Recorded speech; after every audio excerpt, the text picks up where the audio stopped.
Halo, balik lagi bareng gue Vian Rafe. Nah, di video kali ini seperti biasa gue bakalan lanjutin dari video yang sebelumnya gue upload. Nah, ini mungkin part 2-nya ya. Di video sebelumnya, tapi gue ingetin dulu ya. Ini video yang gue buat itu berasalkan dari novel atau gue cuman bacain alur ceritanya aja. Untuk filmnya sendiri belum rilis ya. Jadi ya maaf kalau misalkan videonya kagak nyambung lah atau misalkan beginilah atau begitulah. Gue cuman sekali lagi gue ingetin, gue cuman bacain cerita alur dari novel itu sendiri. Oke ya, tanpa lama-lama dan tanpa banyak basa-basi, yuk kita langsung aja check this out ceritanya.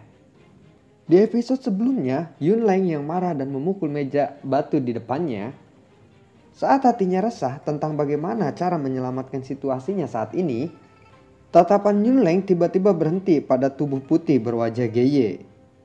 Saat ini penampilannya yang terakhir seolah-olah dia telah melihat hantu. Dia menatap Xiaoyan di udara. Sikapnya menyebabkan Yun Leng yang sudah emosi menjadi lebih marah. Dia tidak bisa menahan untuk memanggil dengan lembut. Geye, berhati-hati dengan citramu. Anda adalah diaken di dalam sekte Mystic Cloud.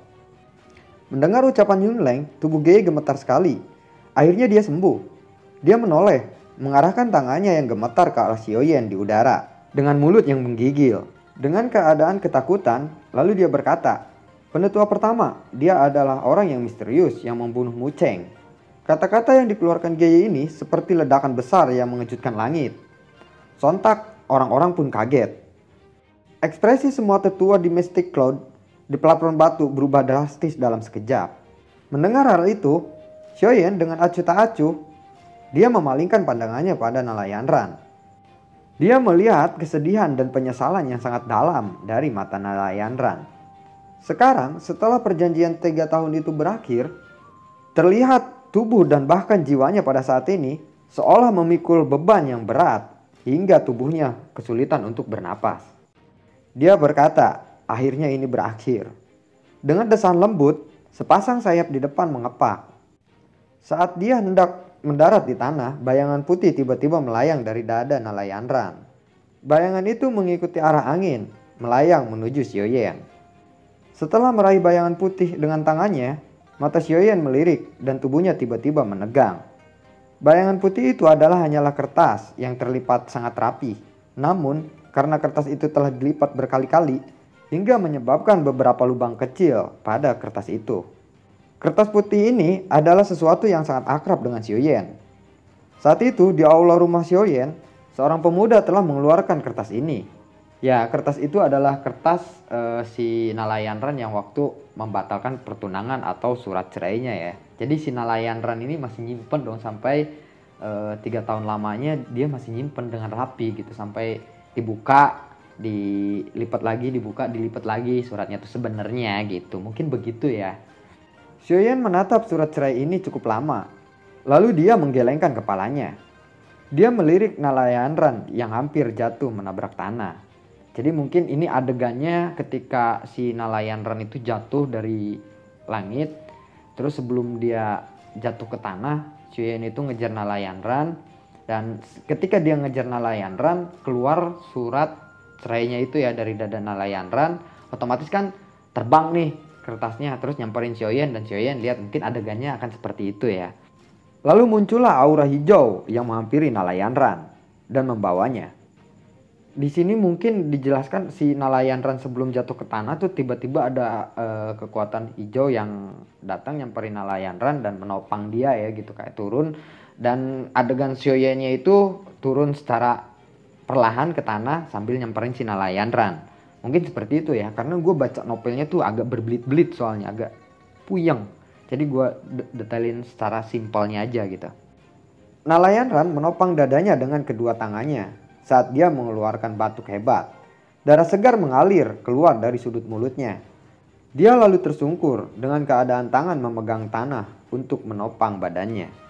Ketika dia menatap Xiaoyan yang berdiri agak jauh dengan kertas di tangannya, ekspresi wajah Nalayan Ran berubah. Terlihat penyesalan yang sangat mendalam atas keputusan yang dia ambil secara diam-diam pada 3 tahun lalu. Di bawah tatapan semua orang, Nalayan Ran berdiri dengan susah payah. Suara rendahnya yang agak serak membawa kepahitan yang sulit disembunyikan. Lalu ia berkata, "Xiaoyan, kamu telah menang. Menurut kesepakatan kita saat itu, jika aku kalah dalam pertarungan, aku Nalayanran akan menjadi budakmu. Namun untuk reputasi sekte, saya mohon maaf karena tidak dapat melakukan apa yang telah disepakati. Bagaimanapun, citra saya yang arogan dan tidak masuk akal telah tertanam kuat di dalam hati saya."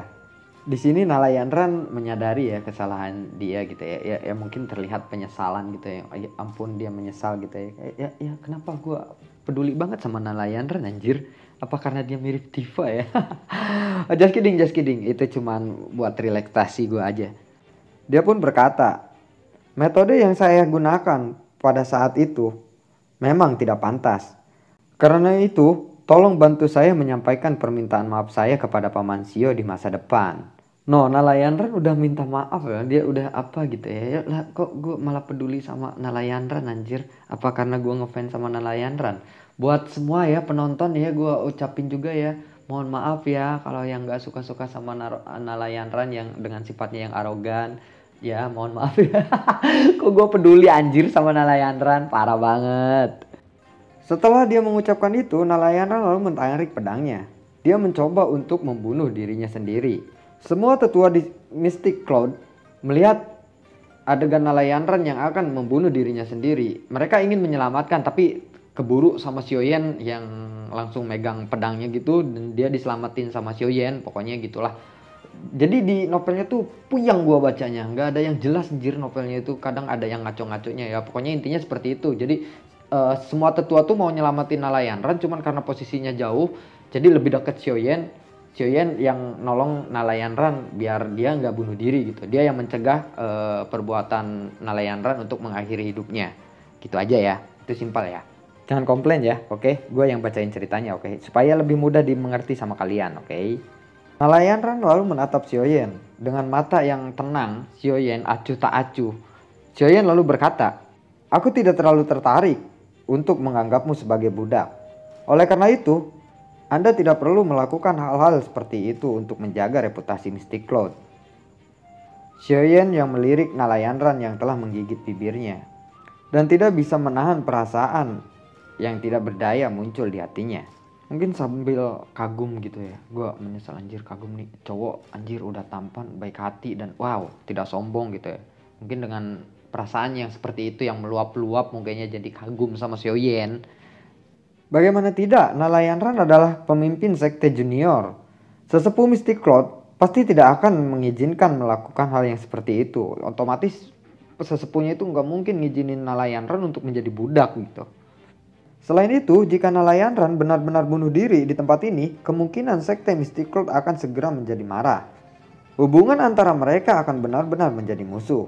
Ini bukan sesuatu yang Xiaoyan inginkan.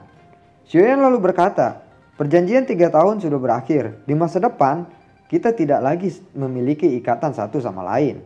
Kerugian Anda hari ini dianggap sebagai harga kecil untuk metode yang salah yang telah Anda ambil pada waktu 3 tahun yang lalu." Lalu Xiaoyan melemparkan pedang yang dipegang oleh Nalayanran.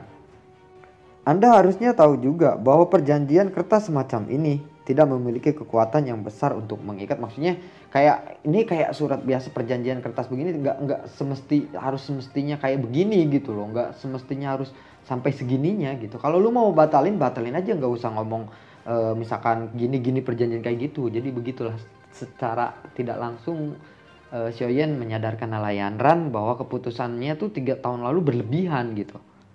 Di depan Nalayanran, ia langsung membakar kertas itu menjadi tumpukan abu hitam layang tertiup angin. "Hari ini saya akan mengulangi kata-kata yang telah saya katakan kepada Anda 3 tahun yang lalu." Sambil membawa senyuman, Xiaoyan berkata, "Nalayanran, di masa depan, kamu dan klan Xiao tidak lagi memiliki hubungan apapun. Selamat, Anda telah bebas." Saat Nalayanran menatap wajah pria yang muda yang lembut dan tampan yang tersenyum, wajah Nalayanran memiliki ekspresi yang rumit. Dia akhirnya mendapatkan hal yang dia kejar. Namun untuk beberapa alasan dia tidak ketahui, hatinya tampak sangat kosong. Xiaoyan lalu berkata, "Semua pertunjukan menarik sudah berakhir. Silakan Anda kembali ke rumah Anda." Saat Soyen mulai melangkah pergi dari sekte Mystic Cloud, suara samar terdengar. Tuan Soyen, mohon untuk tinggal beberapa saat. Ada pertanyaan yang akan saya ajukan. Di sini nanti Soyen akan dituduh membunuh Mucheng ya. Nanti kisah selanjutnya gue bakalan upload di video berikutnya. Jadi sampai di sini dulu untuk cerita kali ini, dan jangan lupa share atau komen atau like boleh bagi yang suka gue bawain alur ceritanya. Nah, semoga sehat selalu untuk kalian dan sampai jumpa di video berikutnya. Assalamualaikum.